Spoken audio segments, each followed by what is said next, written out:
तो दोस्तों होने वाला है न्यूजीलैंड और इंडिया के बीच फाइनल आईसीसी का 9 मार्च को। तो इसमें हम लोग आज कंपैरिजन करने वाले हैं बेसिकली इंडियन बैटर्स और न्यूजीलैंड के बैटर्स के बीच कि कौन सा बैटर सबसे अच्छा परफॉर्म करता है आईसीसी में, और इंडिया को किन किन बातों पर ध्यान देने की जरूरत है न्यूजीलैंड के खिलाफ, क्योंकि न्यूजीलैंड एक हल्की टीम तो कतई भी नहीं है और जिस परफॉर्मेंस के साथ वो न्यूजीलैंड फाइनल में आई है उस पर हम लोग आज डिस्कस करें कि क्या न्यूजीलैंड इंडिया को बीट कर सकती है। क्योंकि हम लोग तो फेवर इंडिया को ही करेंगे, लेकिन जो कमी है या फिर जो मजबूती है उस पर तो बात करना जरूरी है ना। तो इस पर हम लोग आज डिस्कस करेंगे। और कहीं ना कहीं माने तो इंडिया फाइनल में भले ही न्यूजीलैंड से नहीं खेली है, लेकिन फाइनल में इंडिया थोड़ा उसके बैटर कम परफॉर्मेंस गिर जाता है, क्योंकि पिछले 2023 का वर्ल्ड कप में देखेंगे और 2024 के T20 वर्ल्ड कप में भी देखने को इस तरह मिला।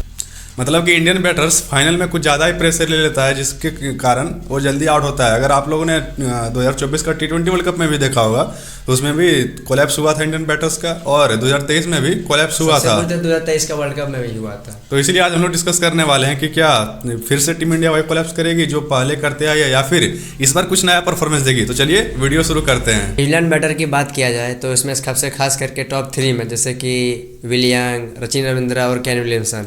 विलियंग तो अभी फॉर्म में उतना है नहीं, लेकिन खास करके सचिन रविंद्रन और केन विलियमसन ये दोनों पिछले मैच में शतक मार के आए हैं, और ये दोनों स्पिन भी बहुत अच्छा खेलता है, क्योंकि दुबई में एक स्पिन फ्रेंडली पिच होने वाला है। इंडिया के पास एक तगड़ी स्पिनर है, लेकिन ये केन विलियमसन जो कि स्पिन बहुत बेहतरीन ढंग से खेलते हैं और ये की फैक्टर साबित हो सकते हैं न्यूजीलैंड के लिए। मतलब कि पिछले मैच में दोनों सेंचुरी मार के आया है, तो इस बार इंडिया को खास नजर रहेगा कि इसको कैसे भी करके आउट करना है। और केन विलियमसन तो सब कॉन्टिनेंट जैसा ही स्पिन खेलता है, तो इस पर भी इंडिया का बहुत ही नज़र रहेगा। और पिछले मैच में भी केन विलियमसन एक अच्छा पारी खेला था, तो दुबई में तो उसका पता ही नहीं चला था कि वो पहला मैच अपना ही खेल रहा है। लेकिन हम लोग को इस पर ध्यान देना है। और अगर बॉलिंग में बात करें तो मिचेल सेंटर जैसे वो बेसिकली बॉल फेंकते नहीं है, वो बॉल को छोड़ देते हैं, और दुबई से पिच पे स्पिनर वो बहुत घातक साबित हो सकते हैं इंडिया के लिए। मिचेल सेंटर का देखें तो उस पर अगर टीम इंडिया को प्लान बनाना है तो उसको सोचेगा कि कम से कम रन इस पर जितना हो सके सेफली बना के और इसको विकेट ना दे। कम से कम मिचेल सेंटर को तो विकेट नहीं देगा, क्योंकि अगर उसको ये लोग विकेट नहीं देता है तो कहीं ना कहीं न्यूजीलैंड टीम प्रेशर में आएगी, क्योंकि उसके बाद उसका ग्लेन फिलिप्स एक स्पिनर है और फास्ट बॉलर इसका लास्ट ऑप्शन बच जाता है। और अगर फील्डिंग में अगर ध्यान दें तो दोनों की ओर से फील्डिंग बहुत ही ज़बरदस्त है। देखते हैं कि उस दिन कैसे परफॉर्मेंस करता है। न्यूजीलैंड के फील्डिंग की क्या बात करें, उसमें अगर 20 रन एक्स्ट्रा ही बनाना पड़ता है जैसे उन लोग का फील्डिंग करता है ना, और वो लोग जितना रन बनाता है वो 20 रन एक्स्ट्रा जोड़ के सोचिए, क्योंकि उन लोग का फील्डिंग बहुत ही इतनी आसानी से आपको रन देगी नहीं वो। और ग्लेन फिलिप्स तो बैटर्स में और बॉलिंग में फील्डिंग में तीनों में काम आ जाता है। तो मतलब कुल मिला के न्यूजीलैंड टीम एक परफेक्ट टीम बैठ रही है हम लोग से फाइनल खेलने के लिए। और अगर आप इंडियन बैटर्स की बात करें तो इंडियन बैटिंग में रोहित शर्मा और शुभमन गिल को एक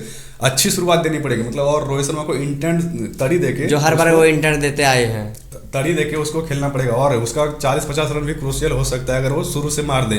उसके बाद विराट कोहली और श्रेयस अय्यर मिडिल ओवर में आके आराम से गेम को लेंगे, और लास्ट में हार्दिक पांड्या और रविंद्र जडेजा पे अच्छा जिम्मेदारी रहेगा मैच को ख़त्म करने का। क्योंकि अगर फिनिशिंग टच वो लोग अच्छा देता है, 20-30 रन अगर ज़्यादा बना देता है, तो वो एक बहुत ही अच्छा की फैक्टर होगा इंडिया के लिए।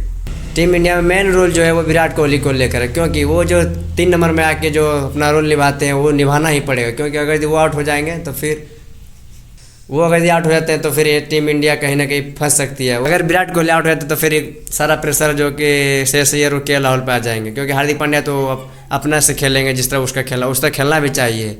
तो बेसिकली हम लोग को विराट कोहली पर ही ध्यान देना पड़ेगा, उसको बीच में विकेट रोकना ही पड़ेगा। और अगर आप लोगों ने 2023 का वर्ल्ड कप में देखा होगा तो सेमीफाइनल में भी ऐसे ही खेला था, जिसे हम लोग इस बार सेमीफाइनल में खेले। सबने एक बेहतरीन परफॉर्मेंस दिया था। विराट कोहली का भी शतक आया था, श्रेयस अय्यर ने भी शतक मारा था, राहुल ने अच्छा फिनिशिंग टच दिया था। लेकिन जब फाइनल की बारी आई तो फिर विराट कोहली और रोहित शर्मा को छोड़ के उतना कोई नहीं चला। तो इसीलिए हम लोग को एक कंसर्न होना चाहिए कि कहीं ये लोग फाइनल में कोलैप्स ना कर जाए, क्योंकि सेमीफाइनल में एक अच्छा परफॉर्मेंस देते आया। हो सकता है कि श्रेयस अय्यर सेमीफाइनल में अच्छा परफॉर्मेंस किया, लेकिन फाइनल में हो सकता है नहीं चले, लेकिन उसके लिए दूसरे को हरास नहीं होना है और एक अच्छे से, अगर हो सकता है कि विराट कोहली फेल हो जाए लेकिन दूसरे को कंधा नहीं नीचे गिरने देना है और अच्छे से, अगर विराट कोहली नहीं चला तो आप गेम लेके चलिए और जिताइए। शुभमन गिल पे भी एक भरोसा रहेगा, क्योंकि सेमीफाइनल में शुभमन गिल नहीं चला तो उसका हो सकता है कि बल्ला चले, तो यही हम लोग का। और खास करके हम लोग का बापू अक्षर पटेल है, क्योंकि वो बड़े मैच का प्लेयर है, वो उसका परफॉर्मेंस इतना दिखता नहीं है, लेकिन वो जो करते हैं वो टीम के लिए हित में आता है, और वो बड़े मैच में परफॉर्मेंस करके दिया है इंडिया के लिए पिछले कुछ 1-2 सालों में। और अगर ये स्पिन की बात करें तो स्पिन में अक्षर पटेल और खास करके वरुण चक्रवर्ती पर ध्यान बहुत ज़्यादा रहेगा। ये दोनों को बॉलिंग करने की बहुत सटीक लाइन पे बॉलिंग करना होगा, क्योंकि वहाँ स्पिन पिच ऐसे ही है, और बाकी अपना जिस तरह से लाइन पे फेंकते हैं उस तरह बॉल डालते जाइए, बैट्समैन के लिए मुश्किल साबित हो सकता है। एक चेंज इसमें ये हो सकता है कि कुलदीप यादव को ड्रॉप करके वाशिंगटन सुंदर को भी खिलाया जा सकता है। जी नहीं, मेरे ख्याल से इंडिया सेम टीम को लेकर ही फाइनल में खेलेगी। ये एक अच्छा ऑप्शन हो सकता था, क्योंकि न्यूजीलैंड में लेफ्टी बहुत है, लेकिन रोहित शर्मा का तो कहना है कि कुलदीप यादव दोनों के लिए सेम बॉलिंग करता है। अगर लेफ्टी बैट्समैन है तो उसको बॉल पकड़ के बाहर निकलेगा, और अगर राइटी बैट्समैन है तो बॉल पकड़ के अंदर निकलता है। तो इस पर ये अच्छा ऑप्शन हो सकता था कि अगर वाशिंगटन सुंदर को भी लोग सोच सकता है, लेकिन ऐसा होने वाला नहीं है। सेम टीम के साथ जाएंगे हम लोग के हिसाब से। और अगर आप बात करें टीम इंडिया के बैटर आईसीसी चैंपियंस ट्रॉफी में, तो रोहित शर्मा का बहुत ही लंबा स्कोर है। रोहित शर्मा ने 2 मैच में मात्र 9 रन बनाया है आईसीसी चैंपियन ट्रॉफी का फाइनल में, क्योंकि एक बार 2013 में खेला था और 2017 में, तो 2 ही मैच खेला है, उसमें से 9 रन मारा है। और विराट कोहली 2 मैच में 48 रन मारा है, हाईएस्ट 43 का है। 2013 में 43 रन मारा था, और 2017 में तो 3 या 4 रन पे आउट हो गया था। उसके बाद तीसरा सबसे हाईएस्ट रन गेटर में है हार्दिक पांड्या। आपको याद होगा 2017 में हार्दिक पांड्या ने 76 रन मारे थे। तो वही आईसीसी चैंपियन ट्रॉफी में ये लोग का एवरेज है। अगर बाकी कोई बैटर का भी फाइनल खेला नहीं है चैंपियन ट्रॉफी, बाकी सब अपना 0-0 लेके आ रहा है। अब देखिए मैच में क्या होता है। बात करें न्यूजीलैंड के बैटर्स की उसका एवरेज क्या है ओडीआई में, तो केन विलियमसन का 49.47 का एवरेज बनता है। डैरिल मिचेल का 48.44 का एवरेज बनता है, मतलब दोनों का 45 से प्लस है, तो इन लोगों पे काफ़ी अच्छा मतलब नज़र रहेगा। बात करें रचिन रविंद्रा की, तो उसका 44 का एवरेज बन रहा है, और विलियम का 42 का एवरेज बन रहा है, मतलब कि सबका 40 से पार ही है, और इसलिए तो लोग बहुत ही अच्छा करता है। इसके पार अगर हम लोग बात करें तो मात्र एक इंडियन बैटर्स का ही है जो इन लोगों से अच्छा रिकॉर्ड है ओडीआई में। उसके बाद आता है ग्लेन फिलिप्स, 39 का एवरेज बनता है, और माइकल बेरेस्वेल का 36 का एवरेज बनता है। तो ये लोग काफ़ी ओडीआई अच्छा खेलता है। ये मतलब भूल जाइए कि हम लोग को बेटर एक्सपीरियंस है वहाँ दुबई में खेलने का, तो इंडिया जीत सकता है। ऐसा नहीं है, 50-50 यहाँ पे मैच बन सकता है। न्यूजीलैंड टीम है जो कि आईसीसी टूर्नामेंट में बहुत बेहतरीन प्रदर्शन करते हैं, और ये पिछला मैच हार के भी आई है, उसका भी बदला लेना चाहेगी। क्योंकि उसके बाद इंडियन टीम को खास करके देखने की बात है कि पिछला मैच सब जितना हुआ सब भूल जाए, और आगे नया मैच लेके एकदम लास्ट और आखिरी सोच के एकदम खेलना चाहिए, और लास्ट आखिरी है ही। तो अब बात करें कि कल और आज के हाईलाइट्स की, तो आज का हाईलाइट में ट्विटर में है कि David Miller said, I will be honest with you, I think I will be supporting New Zealand in this champion trophy final. वो तो खास करके वो न्यूजीलैंड को सपोर्ट कर रहे हैं, ये उसका मत है, कोई दिक्कत नहीं है, क्योंकि दोनों टीमें आईसीसी टूर्नामेंट ज़्यादा जीती नहीं है। साउथ अफ्रीका तो एक भी नहीं जीती है, तो उसका अपना क्या कहते हैं दिल से वो चाहते हैं कि न्यूजीलैंड एक जीत जाए, तो उसका अपना मत है। इस पर मतलब मैं देख रहा हूँ कि सोशल मीडिया पे बहुत ज़्यादा इसको गाली गलौज किया जा रहा है। भाई ऐसा नहीं होना चाहिए, उसका अपना पर्सनल मत है, वो किसी को भी सपोर्ट करे, उससे हम लोगों को क्या लेना था। अगर सपोर्टिंग से ही अगर जीतता तब तो इंडिया हर ही आईसीसी टूर्नामेंट जीत जाता, तो ऐसा नहीं होना चाहिए।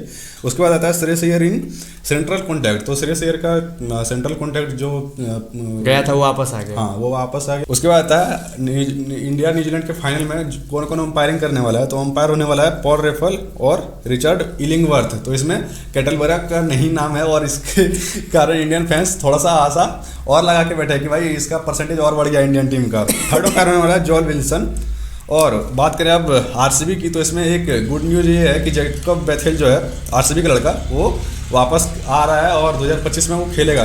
उसके बाद टॉप न्यूज़ में आता है विराट कोहली का, most run in one matches in international cricket history, मतलब कि जो रन बनाया वो कितने सफल हुआ है। विनिंग कॉज में आया है। तो उसमें पहला नंबर आता है रिकी पॉन्टिंग का, जो कि बहुत ही ज़्यादा उसका रन विनिंग कॉज में है 20,140 रन, ये कहीं से भी कम आंकड़ा नहीं है। उसके बाद आता है दूसरे नंबर में एशियन आता है विराट कोहली 18,048 रन, इसका विनिंग कॉज में आया, ये भी बहुत ही बड़ा बात है और ये जल्दी ही रिकी पॉन्टिंग को पार भी कर जाएगा। तीसरा नंबर में आता है master blaster Sachin Tendulkar 17,113 run. तो इसका मतलब विराट कोहली काफ़ी इसको ऊपर कर सकता है रिकी पॉन्टिंग को, अगर ऐसे ही खेलता रहेगा।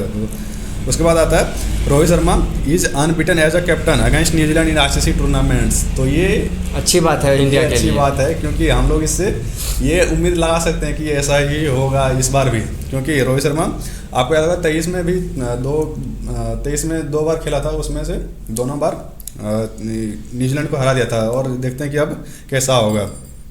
उसके बाद बात करें इंडियन बैटर्स की एवरेज की, जो अभी ओडीआई में फिलहाल एवरेज चल रहा है, उसमें से शुभमन गिल का एवरेज 59 का बन रहा है, रोहित शर्मा का 48।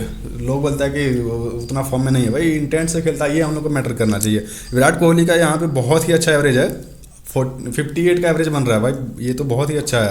मतलब इसका ये है अगर 50 मार के भी आउट होता है तो इसका एवरेज घटता है, आप इतना जान लीजिए, इससे इतना उम्मीद रहता है।